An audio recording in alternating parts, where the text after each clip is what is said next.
మనపై మనకు నమ్మకం విశ్వాసం ఉంటే ఏదైనా సాధించగలమన్నారు బీజేపీ మెదక్ ఎంపీ రఘునందన్ రావు. గెలుస్తామనే నమ్మకంతో ఎన్నికల్లో పోరాడాలని కార్యకర్తలకు పిలుపునిచ్చారు. రాబోయే స్థానిక సంస్థల ఎన్నికలకు కార్యకర్తలు సమాయత్తం కావాలని, అభ్యర్థులకు విశ్వాసం ఉంటే గెలిచి తీరుతామన్నారు. మెదక్ పార్లమెంటు నియోజకవర్గంలో స్థానిక సంస్థల ఎన్నికల్లో బీజేపీ అత్యధిక స్థానాలు కైవసం చేసుకునేలా కార్యకర్తలు కృషి చేయాలని సూచించారు.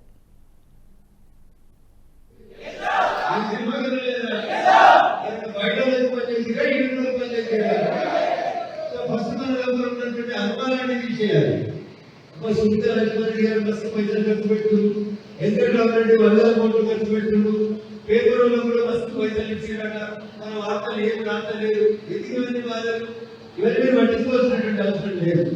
జరగాల్సినటువంటి పని జరుగుతూనే ఉంటుంది. వెంకట్రావు రెడ్డి గారి ఈ జిల్లాకు చేసినంత అన్యాయం ప్రజల మనసులలో ఉండిపోయింది కాబట్టి సిద్దిపేట, దుబ్బాక, గజ్వేల్, సంగారెడ్డి, పటాన్చెరువులో ఆయన ఎన్ని ఖర్చు పెట్టినా ఏం రాలేకపోయింది.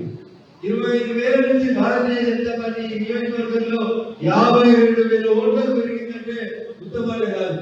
మీరు నిజంగా గట్టి కష్టపడితే ఇందాక రఘువీర్ రెడ్డి గారు చెప్పినట్టు, లేకపోతే మురళీ యాదవ్ గారు చెప్పినట్టు, నేను మా ఊరికి సర్పంచ్ కావాలి, నేను మా గల్లీ కౌన్సిలర్ కావాలి, నేనే గెలుస్తా అని మీరు ఇప్పటి నుంచే విశ్వాసంతో పనిచేస్తే బరాబరి నా ఎలక్షన్లలో నా కాలంలో పరిగెత్తిలో రేపు ఈ ఎలక్షన్లలో మీకోసం మీరు ముందుకు చెబుతారని చెప్పి కూడా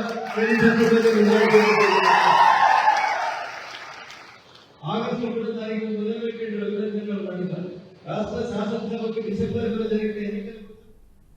ఈ వీడియో మీకు నచ్చినట్టయితే లైక్ చేయండి, 10 మందికి షేర్ చేయండి. అలాగే కామెంట్ల రూపంలో మీ అభిప్రాయాలను మాతో పంచుకోండి. Nationalist hub group of channels ను సబ్స్క్రైబ్ చేసుకుని తెలుగునాట జాతీయవాద జర్నలిజాన్ని ప్రోత్సహించండి. ఈ వీడియో కింద ఉన్న బెల్ ఐకాన్ పై క్లిక్ చేయడం మర్చిపోవద్దు.